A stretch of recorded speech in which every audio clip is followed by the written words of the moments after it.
नमस्कार.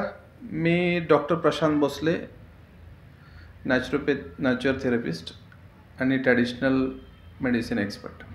सध्या मला खूप अशी लोक भेटत आहेत आणि बोलत आहेत की त्यांचं विटॅमिन डी खूप कमी झालेलं आहे.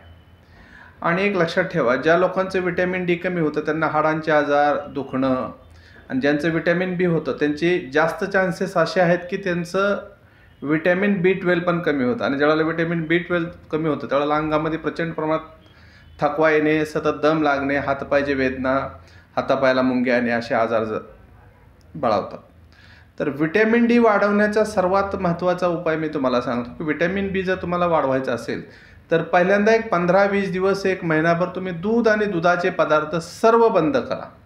दूध आणि दुधाचे पदार्थ, दूध, दही, तूप सगळं आलं त्यामध्ये. ओके, ताक, लस्सी, मठ्ठा सर्व आलं. आणि दुधाचे पदार्थ सर्व बंद करा. सेकंड थिंग, तुम्ही नॉनव्हेज बंद करा, मांसाहार सर्व बंद करा. अगदी अंडीपासून मासे, मटण सर्व सर्व सर्व फिश फूड, सी फूड वगैरे सगळं बंद करा. आता हे तुम्ही दूध बंद केलं, दुधाचे पदार्थ बंद केले, मांसाहार बंद केला, त्यानंतर तुम्हाला जेवणामध्ये सकाळी एक डिश, 1-2 डिश, तुम्हाला 3-4 प्रकारची फळं, आणि साधारणपणे एक जेवणा अगोदर एक डिशभर पण तुम्हाला सॅलड खायचं आहे. गाजर, मुळा, काकडी, बीट, 2 जमिनीच्या खालची, 2 जमिनीच्या वरची, हे सॅलड तुम्हाला खायचं आहे. त्याच्यामुळे काय होईल, हळूहळू तुमचं विटॅमिन डी वाढायला सुरुवात होईल. आणि ज्यावेळेला तुमचं विटॅमिन डी वाढायला सुरुवात होईल त्याच वेळेला तुमचं B12 सुद्धा वाढायला सुरुवात होईल. आता हे करतं का?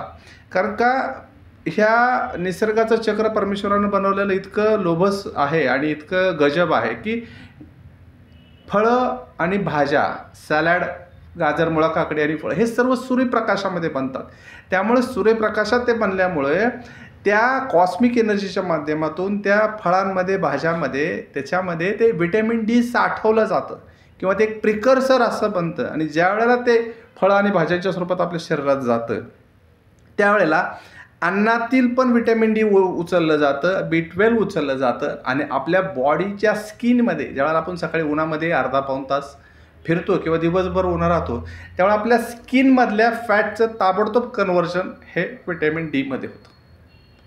त्यामुळे ज्यांचं विटॅमिन डी कमी आहे त्यांनी एक लक्षात ठेवा की तुम्हाला फळं, एक डिशभर फळं, डिश, 2 डिश, 4-5 प्रकारची फळं, एक डिशभर तुम्हाला सॅलड खायचं आहे. आणि दूध आणि दुधाचे पदार्थ सर्व बंद करायचे आहेत. मांसाहारी सर्व पदार्थ बंद करायचे आहेत. तुमचं 15 ते 20 दिवसामध्ये B12, विटॅमिन डी वाढायला सुरुवात झाली की B12 वाढायला सुरुवात होईल आणि हळूहळू तुमचं शरीर पूर्ववत होतं. ज्या ज्या क्षणाला तुमचं विटॅमिन डी कमी होतं त्या त्या क्षणाला हृदयरोगाचे त्रास बळावतात, चक्कर येणे, डोकं दुखणे. आपलं विटॅमिन डी कमी झाल्यामुळे आपल्याला चक्कर येत असते. पण आपण न्यूरोलॉजिकल ट्रीटमेंट, मेंदूच्या ट्रीटमेंट, वेगवेगळ्या आजाराकडे वेगवेगळ्या ट्रीटमेंटच्या दिशेने आपण जातो. तर हे काही करू नका. काही विटॅमिन डी, B12 वाढणारी काही आयुर्वेदिक औषधं घ्या आणि मी सांगितलेलं हे पथ्य पाळा. धन्यवाद.